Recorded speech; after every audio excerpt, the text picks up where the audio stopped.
Breaking news, we officially have the 2026 Colorado Rockies roster, and we are breaking it down coming up on the DNVR Rockies podcast.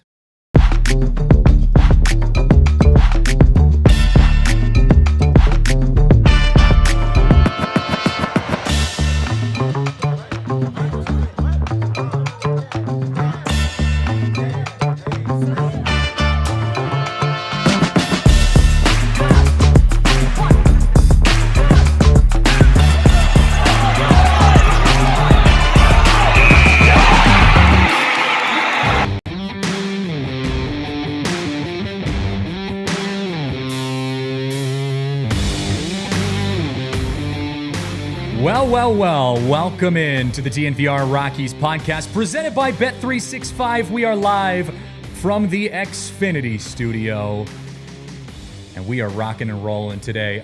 It is a good day in Rockies world because we have official word on the 2026 roster. Spring training is done. We can put that in our rearview mirror and we can look towards the future. Now, is it a good future? Is it, a future where we're just kind of sitting around waiting for something good to happen? Who knows? But we get to move forward today, and that's always a good thing. Christian Saez here alongside with Big Fly Spence. Can we officially switch your name back to Big Fly Spence now? It is opening week. Rockies play in 3 days. I am juiced. Let's do it. Big Fly Spence it is. Big Fly Spence it is. I think we need to switch the Twitters up a little bit now. We do have official word on the final roster set up for the Rockies, so of course we're going to talk about that. But we also have some other breaking news, and I say breaking news loosely. It was, I guess it is by definition breaking news, but it's nothing huge by any means. We heard from our good friend Kevin Henry this morning that the Rockies had cleared out Seth Halverson's locker in the clubhouse, which got us all thinking, was there an injury? Is there a trade? Spencer, I know you were in the trade boat because last year around this time, the Rockies traded Nolan Jones for Tyler Freeman. So there was the idea that maybe they do something like that again.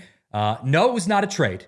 Seth Halverson, it was confirmed by Kevin Henry, who spoke with Warren Schaefer, that Seth Halverson is being sent down to AAA, and he will start the season with the Isotopes. And that means that, although not officially confirmed, Jaden Hill will make the official roster through the bullpen. Looks like there's going to be probably a closer situation between Zach Agnos and Victor Vodnik. But interesting all around. Chase Dolander getting moved to the bullpen we'll talk about as well. But let's start with the Seth Halverson thing. It's a move that I didn't really see coming. You just kind of assumed that Seth Halverson was going to be a part of this Colorado Rockies team this year. And who's to say that he doesn't eventually get called back up? But I think they're sending a message starting him in AAA. Yeah, well, the one thing we know that we never predict is injuries. And at some point, Seth Halverson will be back with the Rockies. Their bullpen was pretty maligned last year. And, in looking at this in a decent light, I guess it's nice to know that if somebody does go down from the bullpen, you are calling up a guy that has major league experience and a guy that you honestly, from my perspective, I don't know how the Rockies look at it inside the clubhouse and from the front office view, but you expect him to be your closer when you're competing for playoff spots and world championships. If that's the goal in 3 or 4 years, we're here for the climb. But you expect Seth Halverson to be an integral part of that bullpen. We had conversations, 3-4 weeks ago, and spring training was kind of getting going, and you're watching Halverson and you're watching Vodnik and you're watching Zach Agnos all pitch, and you're like, all right, you're kind of who's going to be our closer here. And now it's kind of surprising that Seth Halverson won't even make the major league roster coming out of camp. But walk rate and his just overall ability to be consistently at around the plate in general. You can deal with a little bit of wild when you throw 102 and look like Seth Halverson does, but it sounds like the Rockies for now wanted to go a different direction and have guys throw strikes and have guys start ahead of hitters. And that's big when you're in the bullpen, especially when you're in the bullpen at Coors Field. So very interesting that Seth Halverson was the guy to kind of not make the cut.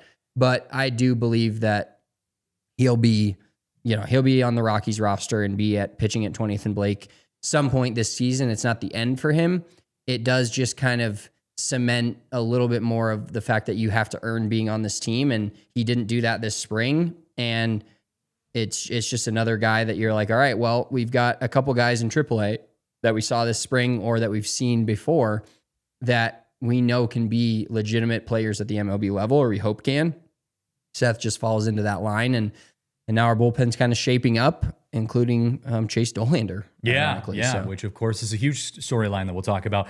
Here's the quote from Warren Schaefer on why Seth Halverson was sent down. He said, quote, coming off injury, high walk rate in spring, he needs to go down there and get right, because we know what kind of pitcher he can be for us in leverage situations. So yeah, he reminded us of the point that Seth Halverson is coming off of an injury.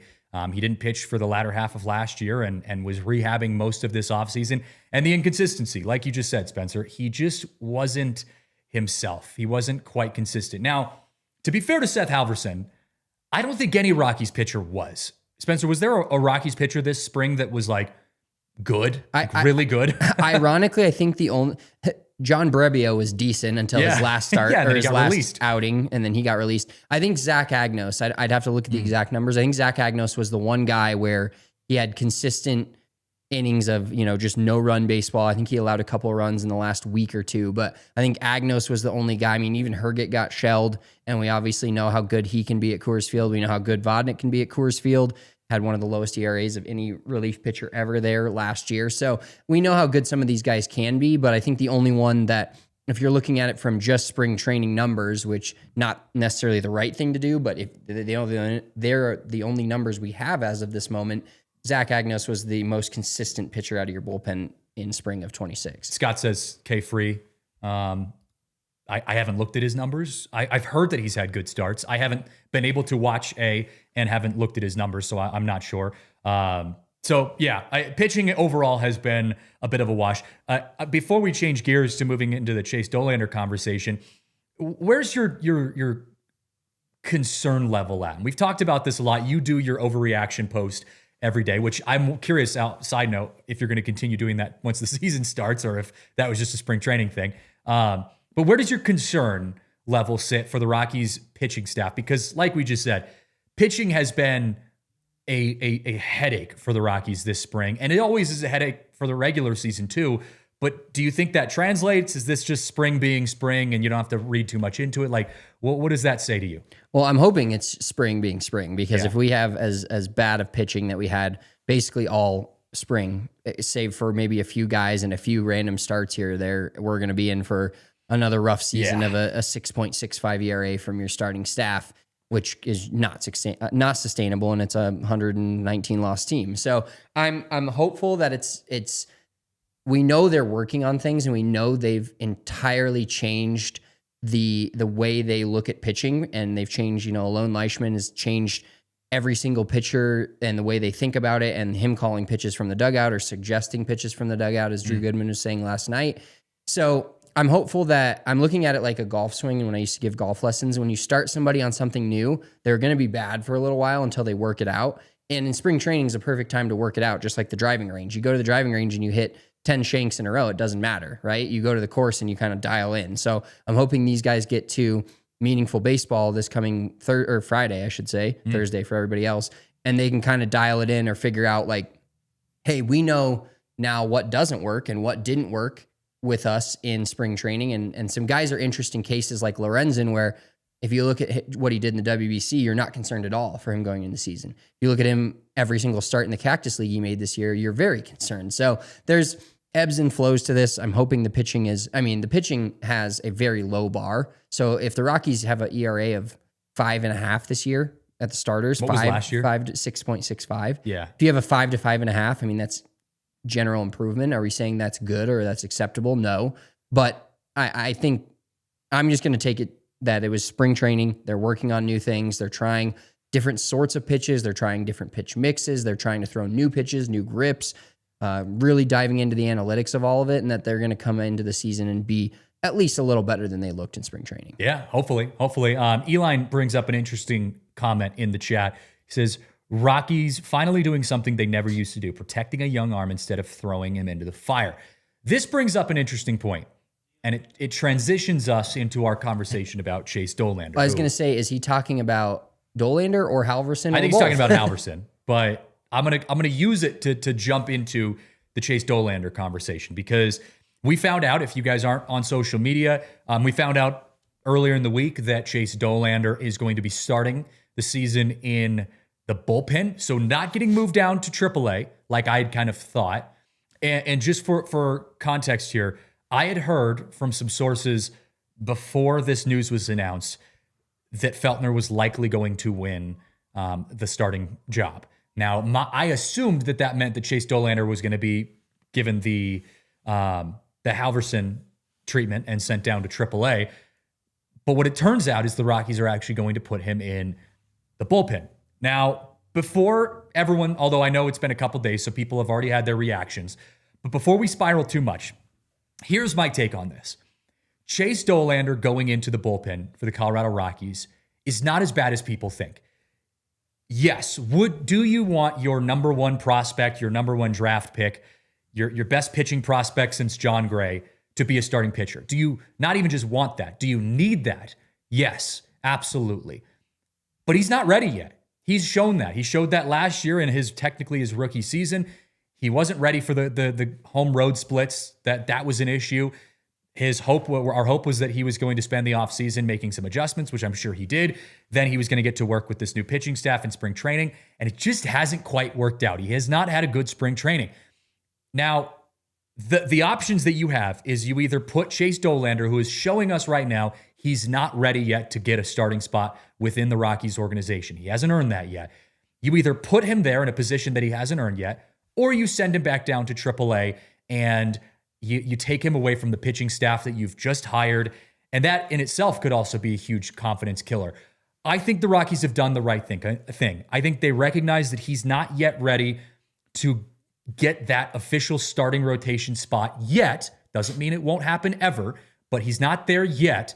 And they're also saying, hey, man, we recognize you need to be at the big league level. We recognize that you are too good to be sending down. You need to be working with our pitching staff here. You've got 5 different guys that you hired in this offseason to help him out. You got to have him at the big league level. I think this is okay. I think this is a middle ground that they're finding. I don't think that they're alienating their top prospect. I don't think that he got beat out by a bunch of veterans.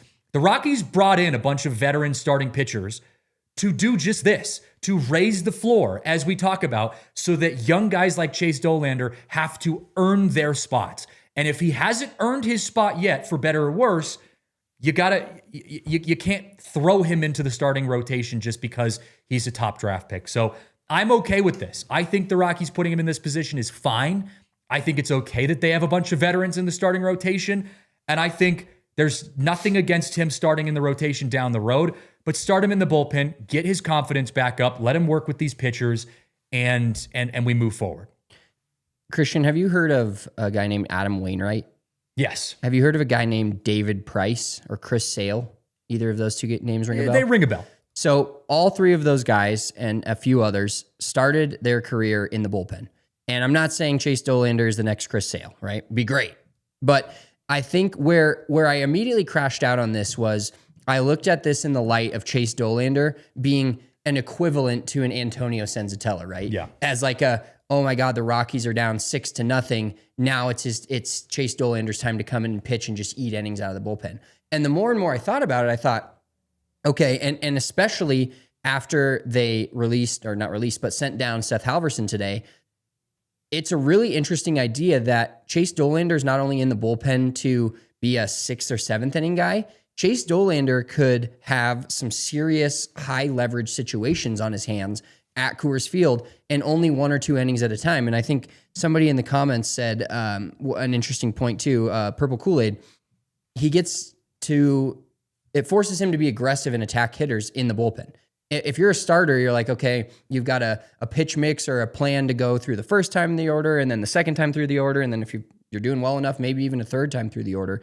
This one will be Chase is coming in. As he's warming up, and it'll be interesting to see how he's used. Is he a 7th inning guy, 8th inning guy?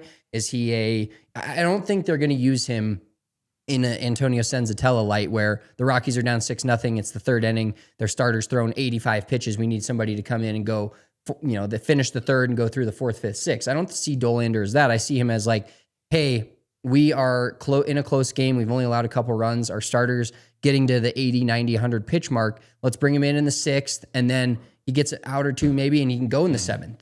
And he can still, he's still got that starter length. But I'm actually excited to see Chase Dolander in the bullpen and putting him in the situations that they planned for. And when he's warming up, they're going to be down there with him like, all right, you're facing X, Y, and Z hitters the first 3. Let's figure out how to attack them, maybe gain some confidence for him. And as we saw last year, guys, we don't wish injury on anyone. I hope the Rockies are healthy all year, and we made it through spring relatively healthy, sans for Tyler Freeman and RJ Pettit. But they will need a starter at some point this year that's not in the current rotation. And Kyle Freeland's going to bust his blister open at some point throughout this season, and you're going to need 1 or 2 spot starts. Tomoyuki Shigano's going to have a 12 ERA through his first couple starts at Coors Field, and you're going to have to decide that maybe he needs to go to the bullpen. So Chase Dolander will get starts. Maybe it's as early as late April. Maybe it's May when he got, came back to the big club last year and started. You never know. You never know when it's going to be, but I think this is a decent spot for Chase Dolander to be. And like Eli said, I actually think, Eli, that long relief is only going to be Senzatella. I think they're going to actually have Chase's situations be semi-high leverage situations. Maybe. I heard from Kevin, who's been at, again, Kevin Henry, Denver Gazette. He's been in spring training meetings and all of that.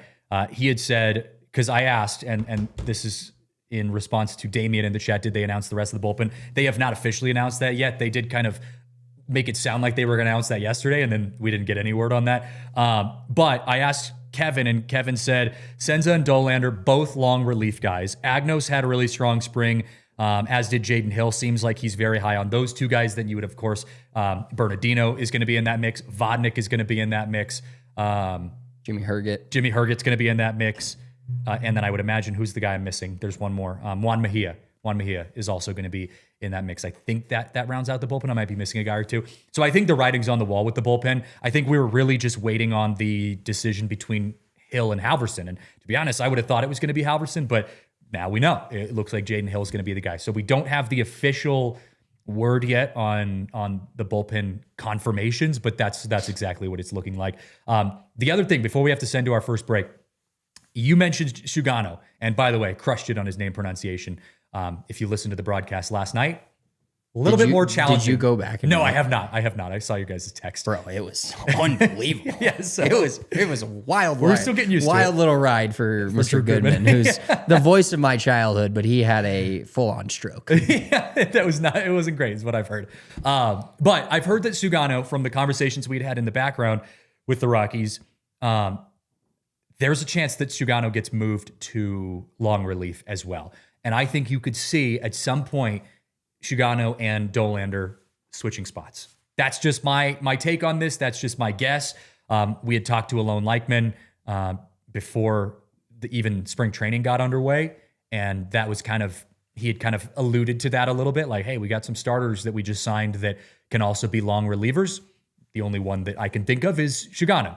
So I could see that absolutely switching as well. So no need to fear. Don't freak out. We'll see Chase Dolander back in a starting rotation hopefully soon. We got to pause for our first break. After the break, let's dive a little bit deeper into the official lineups that we're going to be seeing coming up. We'll talk about that and more coming up next on the DNVR Rockies podcast.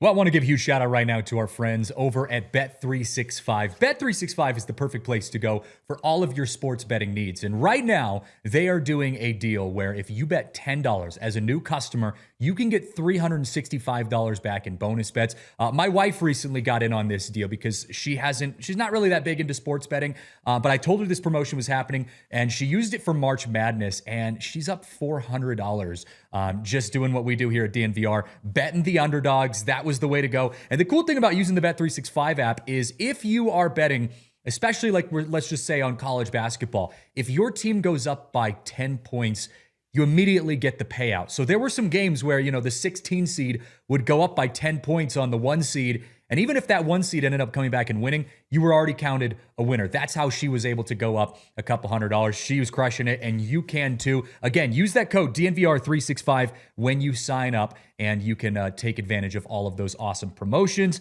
Please gamble responsibly. If you or someone you know has a gambling problem, call 1-800-GAMBLER. Must be present in Colorado. $10 minimum deposit required. Bonus bet wager excluded from returns. New customers only. 21 plus. only. Time limits, minimum odds, and TNCs apply. In-app only. Void where prohibited.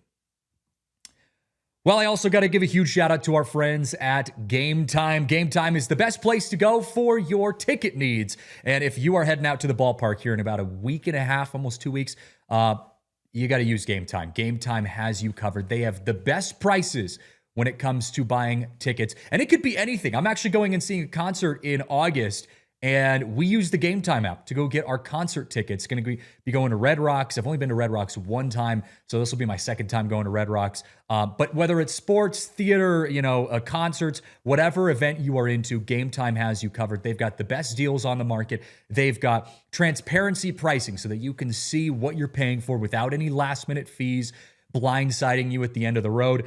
It really is the best place to go for all of your ticketing needs. So take the guesswork out of buying tickets with Game Time. Download the Game Time app today. Create an account, use code DNVR for $20 off your first purchase. Terms apply. Again, create an account, use code DNVR for $20 off. Download the Game Time app today. All right, back here on the DNVR Rockies podcast presented by Bet365. And I want to hit a couple comments here. We had a comment right at the beginning. Jazz, this was from Sean. Jazz, that I can catch the podcast live. Welcome to the podcast, Sean. Will you guys have a regular show every week? What time? We're going twice a week now. As of now, it's Tuesday, Thursdays at noon. We actually are going tomorrow because we had to move our schedule a little bit.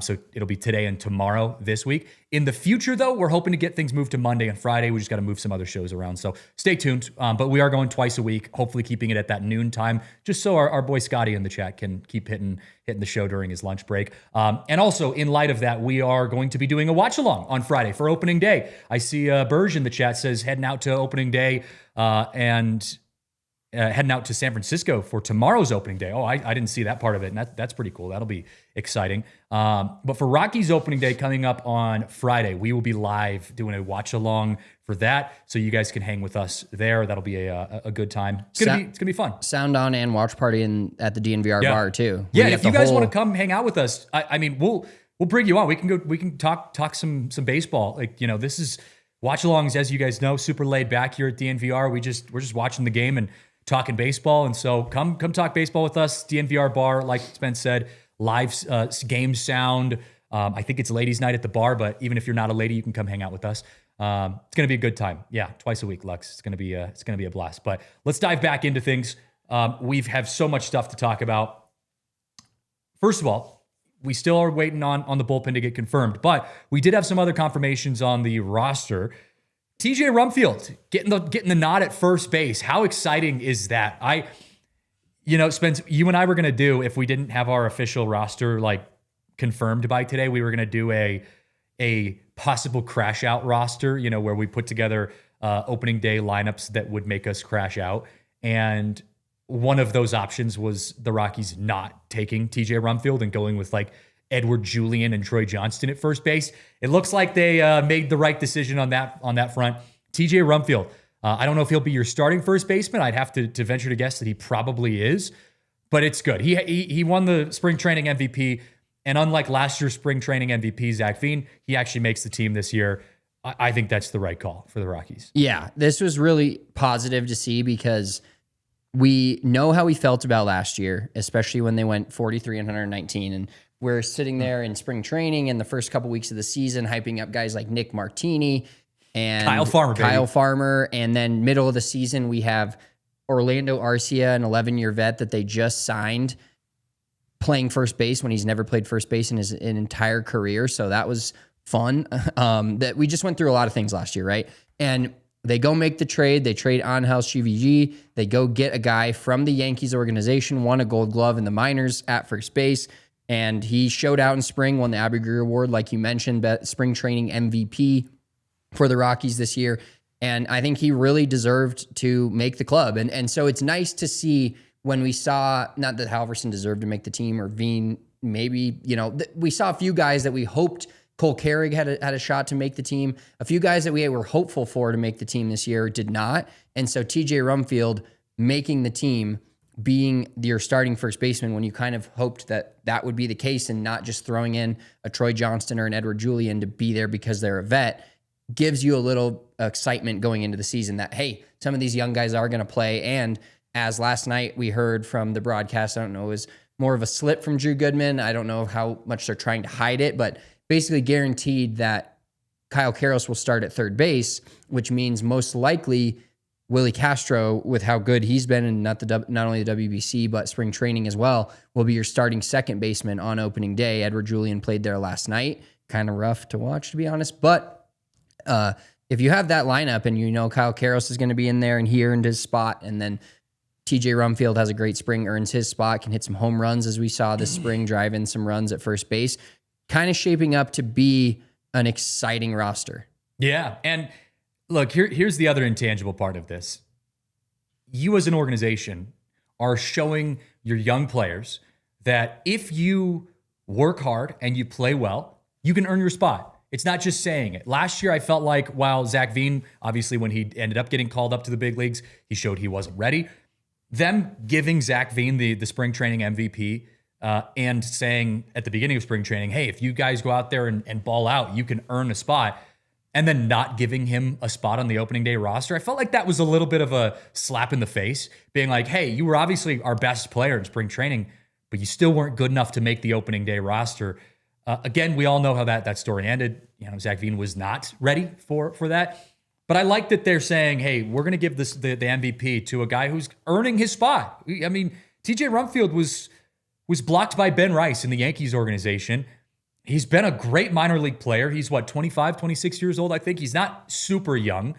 And they're saying, this is it. This is your moment. We're giving you that shot. Same thing with Kyle Karros. You had a good spring. Ryan Ritter, same exact situation. You guys both had good springs. We have a need for you at the big league level. You earned your spot. And I think those are things that the Rockies have done well. And so it goes back to this idea that the Rockies organization, Paul DePodesta and company, have said, we want guys earning their spot. Well, the flip side of that is when someone does earn their spot, you give it to them, right? You don't want to be just tugging people around here and gaslighting players, right? And it felt like there was a little bit of that going on. Maybe it was unintentional last year, but it felt like there was a little bit of that going on where guys would play really well and they just wouldn't get called up. And then they'd get called up randomly during the season and it just didn't work out. So love that they called up TJ Rumfield. Love that they called up Kyle Karros. Hopefully this is good. But now the flip side of that, what's the leash on some of these guys? Kyle Karros, still a young player. Ryan Ritter, same thing. Now that you've got some options, you've got a little bit of depth options. If those players aren't playing well, how long do you give them before you start making adjustments? It's Ritter. I want to talk about Ritter a little bit because talk about a guy that earned his position on this roster. Ryan Ritter was unbelievable all spring. Mm-hmm. He played a little bit of left field. He played some shortstop. He played some, second base. He can play third base. So honestly, Ryan Ritter earned his spot on the team just as much as any player on the entire roster this year. Happy for Ryan. And it will be interesting to see the leash they have on a guy like, other than Tovar, really, I think everybody in the infield that's proposed, we hope is going to start opening day, that being Willie Castro at second, excuse me, Kyle Karros at third, and TJ Rumfield at first base, relatively short leashes in terms of the idea that, it's a rough April. We've talked about it. Looking at the schedule, we're not thrilled for the April schedule, but you're going to have to see at least decent performances and consistent performances out of these guys because, yes, we know the Rockies are not probably contending for a playoff spot this year, but they have made it pretty clear that they want to raise the floor and win more games, meaning whether that's 63 and not losing 100, whatever that number is, 53 is even a 10-game improvement from last year. Not saying it's good, saying it's an improvement. That's very different. But they do want to win games, and that's their goal, is to be more competitive and win more games. And so I think they will have a relatively short leash on some of the guys. Hell, even I haven't been as high on him as some people have. He's had a couple of rough days and had some really good days. But Jordan Beck might have a shorter leash as well with guys in the outfield. And Jake McCarthy, decent spring. He looks like he'll be, a guy that's like a threat on the base paths, obviously a very good defender.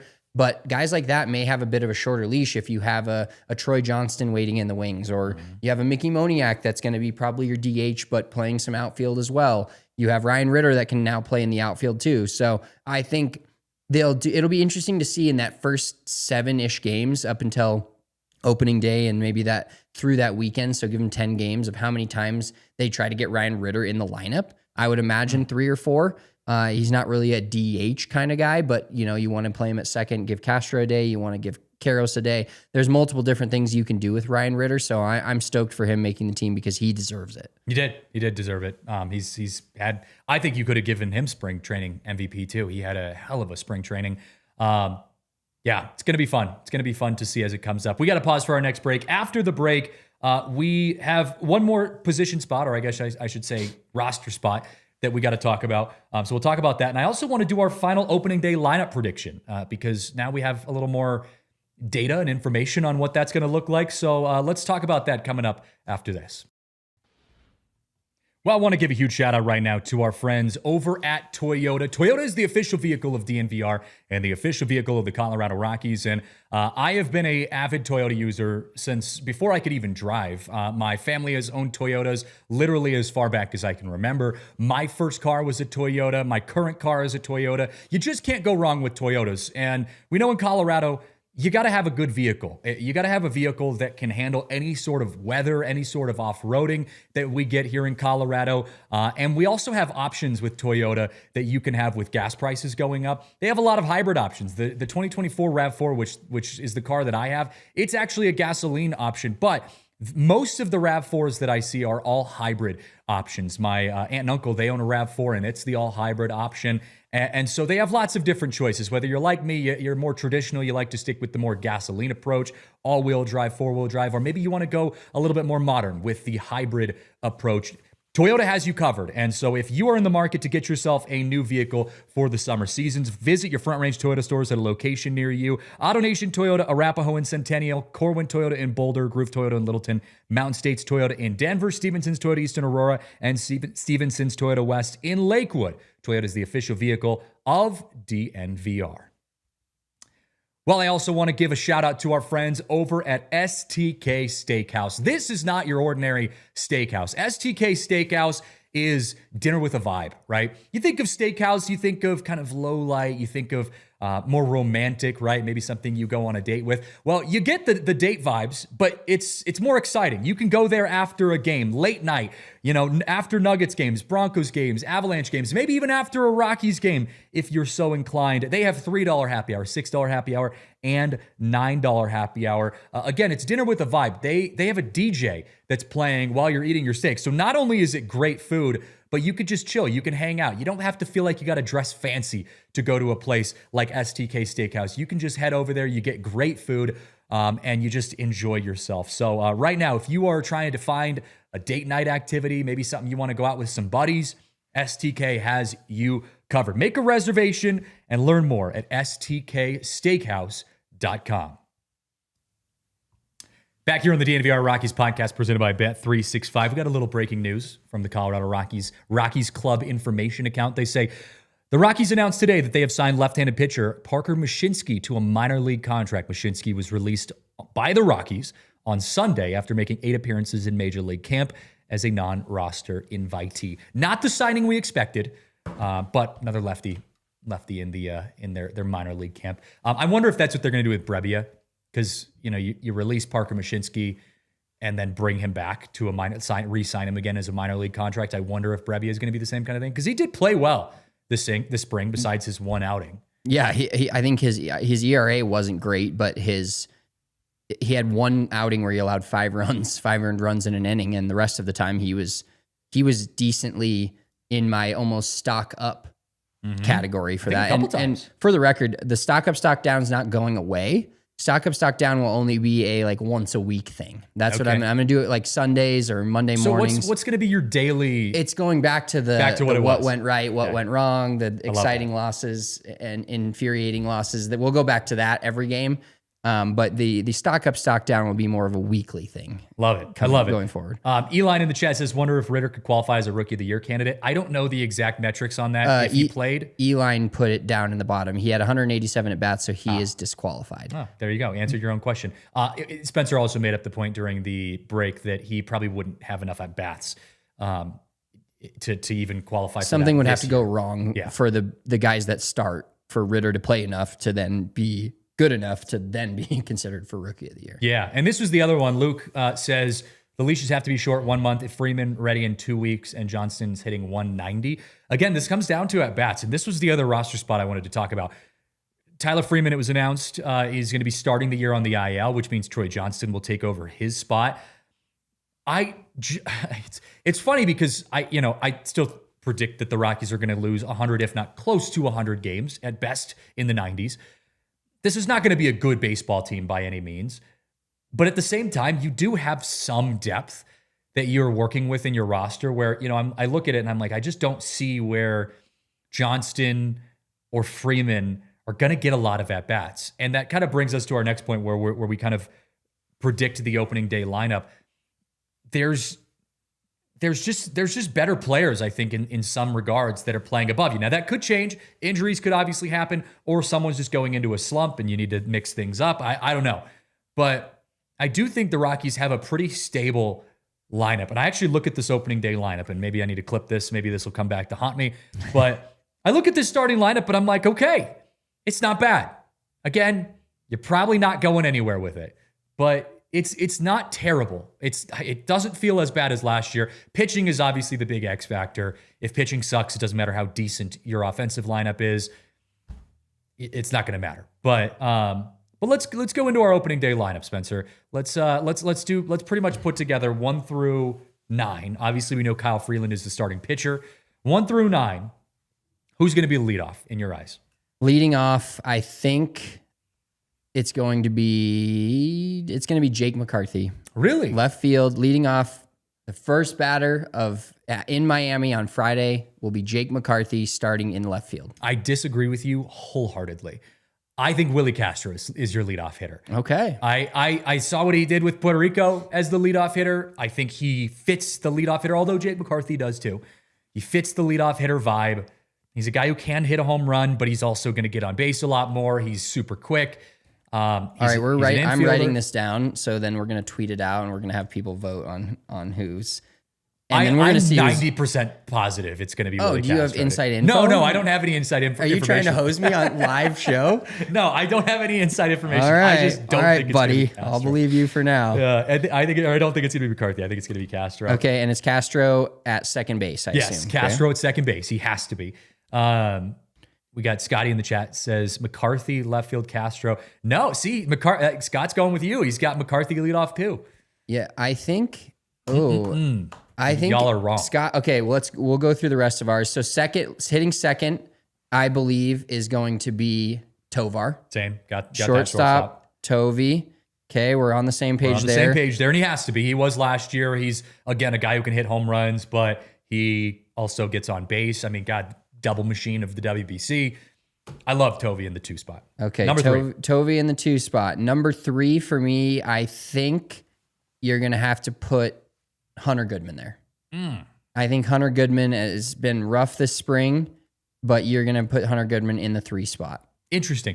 I don't fully disagree with you on this. This one, I'm not standing on the mountain as much as I was with the Willie Castro leading off one. I think it's going to be Brenton Doyle. I think they give Brenton the benefit of the doubt. When he's hot offensively, he gets really hot. Last year, he was great until he got hurt and was dealing with some of that family stuff. He was the best hitter on the Rockies team besides Kyle Farmer. But I think they give it to Brenton Doyle. He's a typical 3 hitter. Again, a guy who can hit the long ball, but it's just fast. He's athletic. He can get on base. I think you give it to Brenton Doyle, obviously in center field, hitting 3rd. Okay, my 4th spot. I think I'm going opening day. This is a caveat that he's not actually injured. He came out of the game last night with an injury, but I think he's going to be healthy enough for opening day. I think Mickey Moniak takes the 4th spot at the DH. Yeah. I have Mickey Moniak sitting down at 6. I have Hunter Goodman at 4. Okay. Obviously catcher. For 5, I put TJ Rumfield. I think TJ Rumfield's shown enough this spring. He's obviously got the power. He has 5 home runs now? I think he's done enough to have you in the top 5 in your lineup. 5 spot going with TJ Rumfield. I don't know if I have enough faith in Tovar's power to put him at the 4 spot, Eli. And I know baseball is different. I get I'm more of a traditionalist that the 4 spot doesn't mean it's no longer the Barry Bonds slot like it used to be. But I still like a good power hitter hitting 4. So that's why I have Goodman. I got TJ Rumfield hitting 5. Who did you have 5? Number 5, I have Willie Castro. Willie Castro hitting 5th at second base. Okay. I had Mickey Moniak at 6, Okay. DHing. Number 7, this is maybe my hot take of the day. I think Jordan Beck is at number 7. Now, it's not that much of a hot take, but I think you could put Jordan Beck in the 9 spot, depending on where he's at. I have Jordan Beck sitting at 7, and I have Jake McCarthy at 8. That's my, and by process of elimination, Kyle Karros at third base at 9. Okay, so you have Jordan Beck. So I have Brenton Doyle hitting 6th. And then I'm going to have TJ Rumfield hitting 7th at first base. And then I'm going to have Beck in right field hitting 8th. And then Karros, I agree. We only agree on 2 positions. Okay. Kyle Karros, and Ezekiel Tovar. Why so low for Jordan Beck? To be honest, I just think there are some better hitters above you.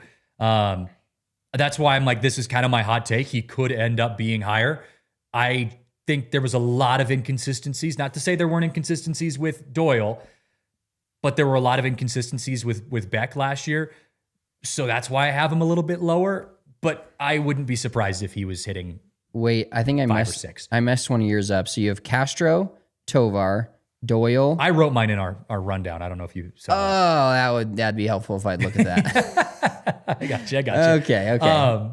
So now we got to tweet these out. Okay, yes. Here's where I'm starting to lose a little bit of confidence. I'm not backing down yet, but I'm losing a little bit of confidence. Scott brought up today's lineup feels very close to what we will see. I love a lefty leading off. Tovar is an RBI machine with his doubles, fits cleanup. We do usually see a very similar opening day lineup on the last game of spring training. And here's today's spring training spring training lineup. It goes McCarthy, Castro, Goodman, Tovar, Beck, Doyle, Sullivan, Ritter, Karros, and Shigano. I think Sullivan and Goodman would probably switch. You would definitely want Moniak in there. He's the one who's not. And then, they have Castro at first base. So and Rumfield. That's the guy who's missing in that. So Ritter would be exchanged for Rumfield. I'm a little bit more nervous about that now that I saw that lineup. I had not seen it yet, but I'm still standing with it. I think opening day, Willie Castro is my leadoff guy.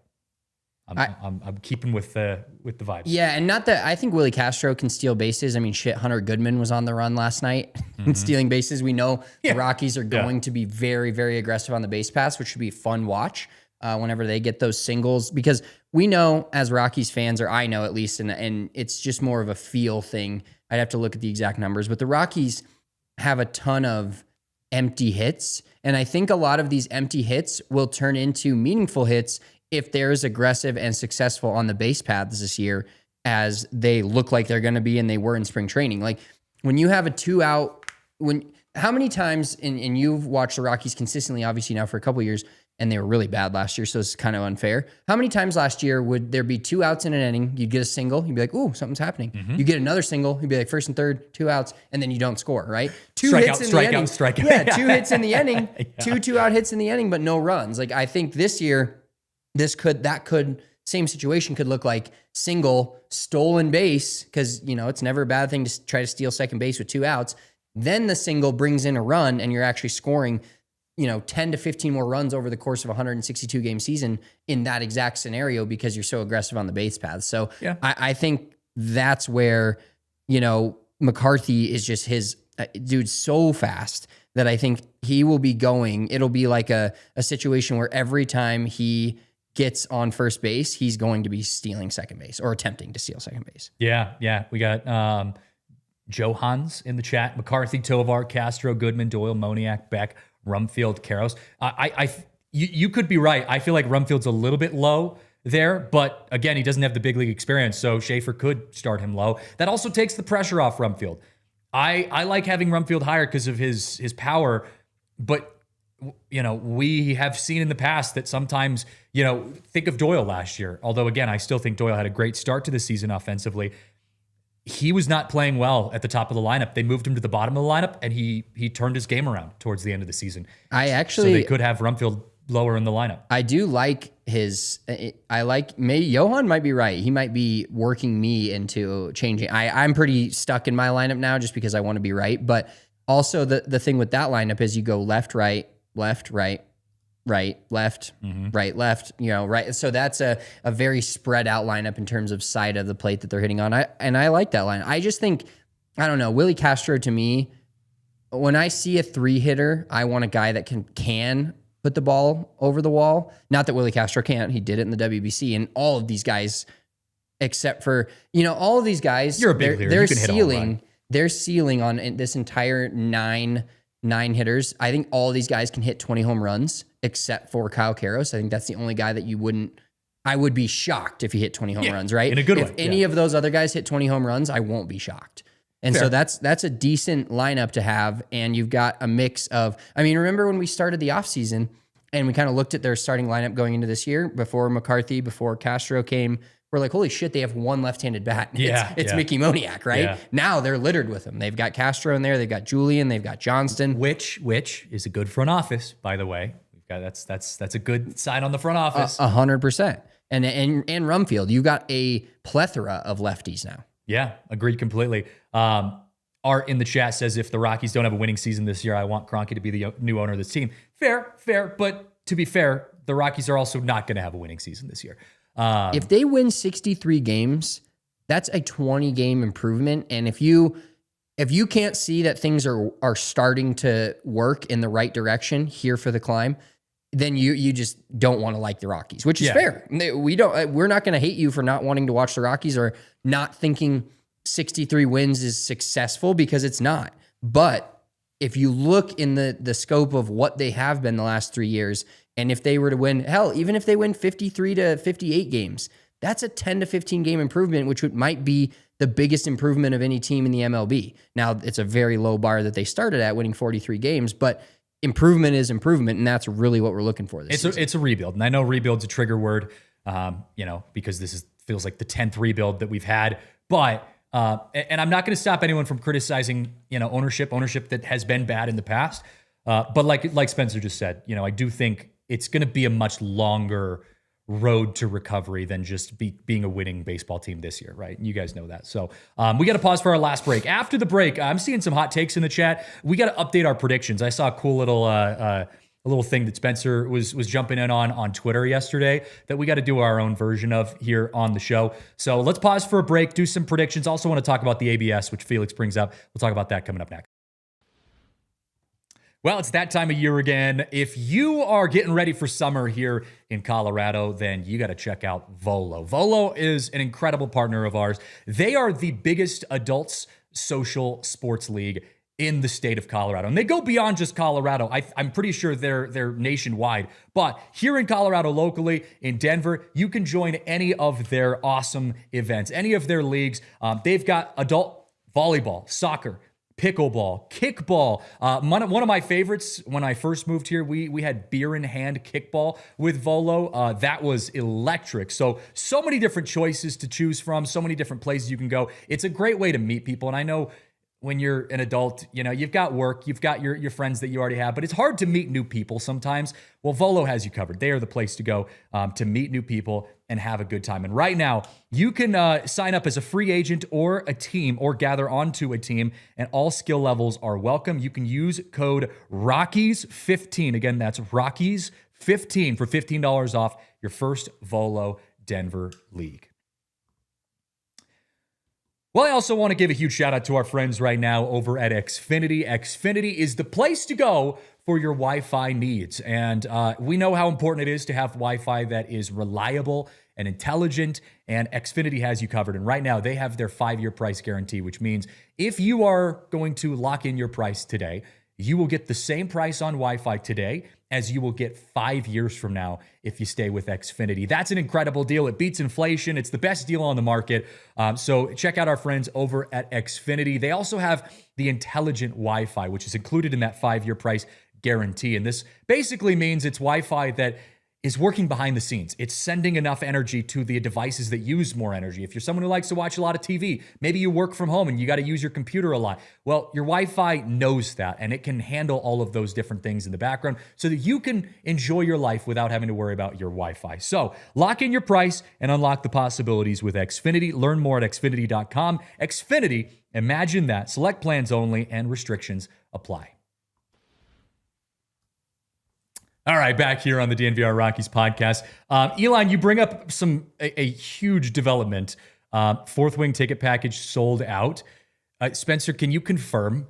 So context, our wives are huge fourth wing fans.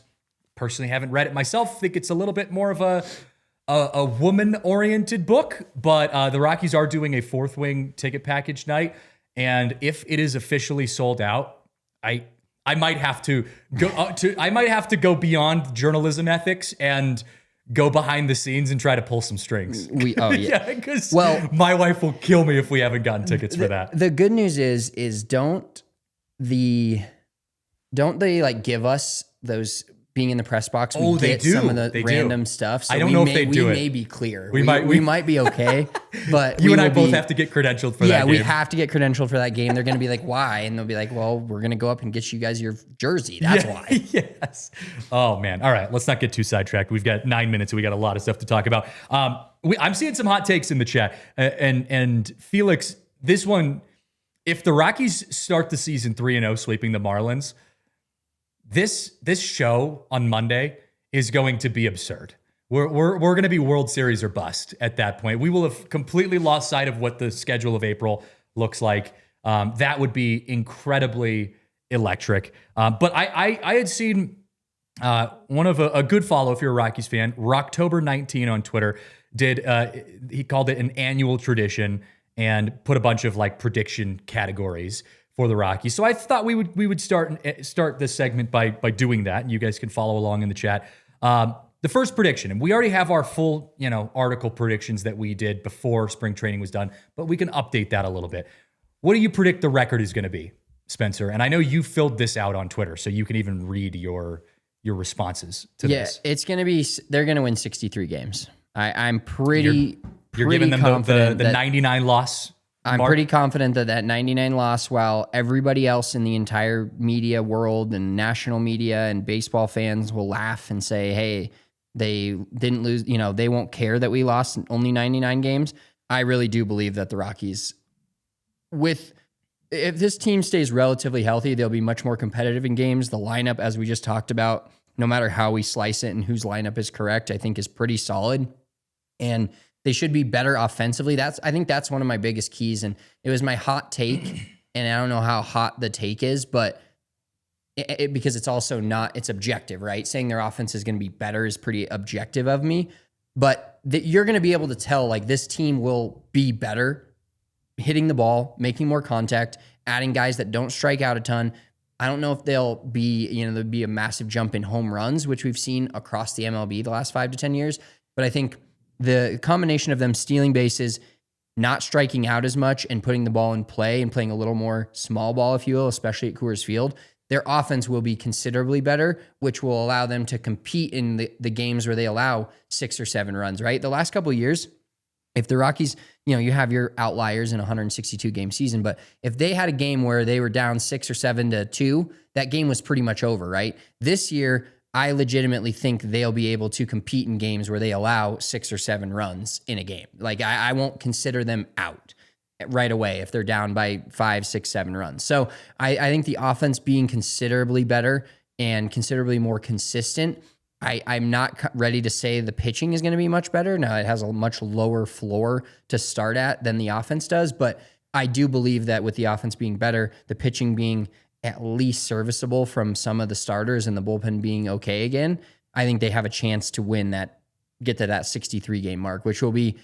another banner for the record. We will definitely hang another banner. Dude, if they avoid 100 losses this year, whenever that game is where they get the enough wins to not have 100 losses, it will be our biggest show of the year. We're just preparing you guys now. I have a 56 and 106 record. I still think this team is going to improve, but I don't think it's going to be as much as, we think, in the sense of, I'm being a little more realistic here. I think, like you said, even if you lose 100 games, that's a 19 loss improvement. I think 56 and 106 is fair. I think that's pretty reasonable.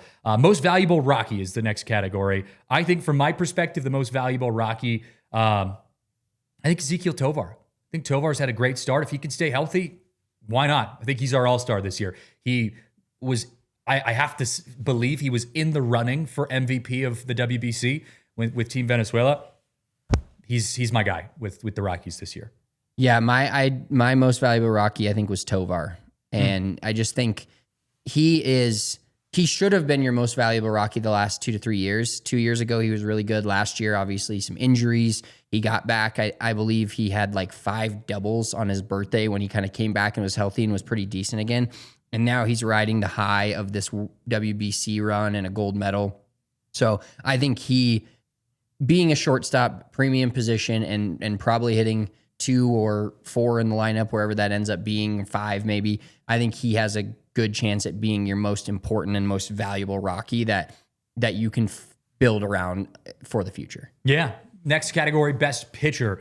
Best pitcher, I think we're running it back. I think Jimmy Herget comes out as the Rockies' best pitcher again, and I think it's just because he works in the shadows, right? Dude's like Batman. He's there. He's nothing too flashy. He's not getting too fancy, although maybe I'm losing the Batman metaphor here. But Jimmy Herget, I think, is your best pitcher this year, and I think he becomes a trade piece during the trade deadline. Yeah, I think I think it's much more likely now that any of the really good non-young relievers that we have that are not like Rockies farmhand relievers, like the Vodniks, and maybe it's even Vodnik. I think Seth Halverson now starting the season in AAA almost guarantees that a Herget or even Bernardino, but he's the only lefty. That's what gives me a little bit of pause on that, is the best reliever for your Rockies will not be a Rocky after July. Mm-hmm. I think that's kind of how you can look at it, or maybe the second best reliever.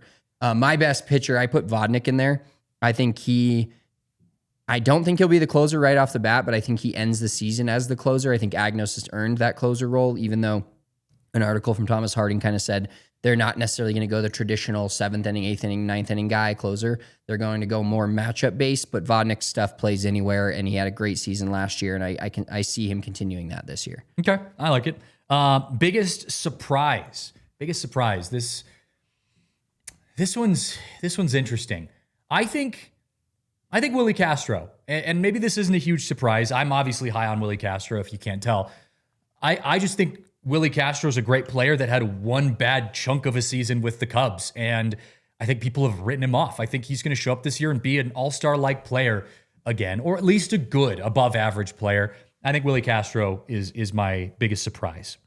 I have actually Castro as well, because like you said, imagine if the Rockies were a contender 2 years ago or even last year and traded for Willie Castro, you'd be like, oh my God, this guy's so good. Then that's what happened to him. He got traded to the Cubs and he was terrible. And now everybody's kind of forgot. But I think him showing what he can be in not only spring training, he's been tearing the cover off the ball in the Cactus League for the Rockies, but then hitting some leadoff home runs and being an electric factory in the WBC.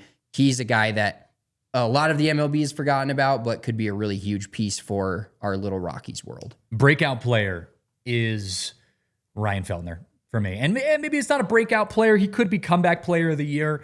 But breakout, I mean, he had a good start, and then he got, a year ago, 2 years ago, whatever it was, got hurt and has just flown under the radar since then. So I think if he can get back to what he did before he got hurt, Ryan Feltner's my breakout player of the year.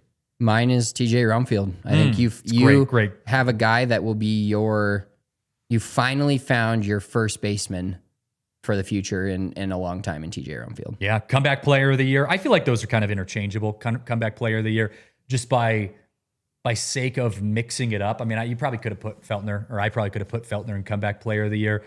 Brenton Doyle. Brenton Doyle had a bad year last year. Obviously, stuff off the field. He was struggling on the field. I think he's your comeback player of the year this year. I have Doyle as well. I think hopefully he doesn't get traded like you predict, and I think could happen. But Brenton Doyle is another centerpiece for your team moving forward. If he has the year that, if you cut down his just July, August, September last year and you get that Brenton Doyle, that's a breakout player. Biggest regression. Now, if you guys know me and you know this show, You know where I lean on this. Can you guess where I'm going with this? It's a player that's popular, still young. Hunter Goodman. No. Give me the other guy. Jordan Beck. Jordan Beck. That's my guy too, dude. We're pretty. There's a lot of people Jordan that are. Beck. I know people are really pro Jordan Beck. They're really high on him. I'm not saying that I'm a Jordan Beck hater, and I probably come off that way. I just haven't seen it yet. I haven't seen it yet. So Jordan Beck, I need to see a little bit more from him. Who's your biggest regret? You said Jordan Beck was the same? Yep. Hunter Goodman could be in that conversation, but God, I hope not. Yeah. We're just hoping to manifest that the same thing doesn't happen to what happened to Nolan Jones and then what happened to Brenton Doyle, where they have a great season, they come back and they're terrible. Yep, 100%. Herget, Scott says in the chat. Who gets traded? You know my answer, but what's your answer? I said Edward Julian. I think I think the Rockies will realize that they have their own. Ryan Ritter doesn't play first base, but they have their own little. They have a few guys that will be either your bench to fringe starters this year that they'll start to get or attempt to get rid of some of the Troy Johnstons and the Edward Julians come trade deadline. Yeah. But the problem is Julian has to be good enough and play enough to be worth trading. Yep. Home run leader. I took Mickey Moniak. See, I wanted to say Mickey Moniak, but I didn't. I actually have Mickey Moniak in our home run league, by the way. So I would love it if Mickey Moniak just balled out power-wise. I got Hunter Goodman. I think, because again, we're manifesting him having a good season. Hunter Goodman's my home run leader. And last but not least, all-stars. Who is the Rockies all-star this year? It's Ezekiel Tovar. It's only going to be one. That's it. It's Tovey. I'm going with Castro, but Tovey would be a great one. But Castro, that's my hot take thrown in there. We got a couple hot takes in there. All right, we got to wrap things up here on the show. Tomorrow we have a show again because again we had to move our schedule around. So we're live again at noon. We're doing a show remote, so we'll be calling in for this show. Felix, I know you wanted to talk ABS. We will talk about that tomorrow because we've got plenty of show to fill tomorrow with a lot of different topics. So we'll talk ABS tomorrow. Give our thoughts on that. We'll kind of give our final expectations for the season, and we'll get you ready for 2026, man. Baseball is just, 3 days away officially. Friday, official opening day with the Rockies opening day with the official opening day tomorrow. We just get to enjoy all of baseball on Thursday without any Rockies sweat, and then Friday we'll lock in. Yeah, absolutely. So I am all for it. I am all for this. I am ready to be hurt again. I am ready to have some of the greatest moments of my life. And then, the ups and downs, the roller coasters, the emotional trajectories of this season. I'm ready for it. Hurt me now, Rockies. We're ready to go. Thank you guys for watching. This has been the DNVR Rockies podcast presented by Bet365. Download the Bet365 app. Use code DNVR365. Deposit $10. Place bet for $5. Get $200 in bonus bets. We'll see you guys right here tomorrow. We all silly like the mayor.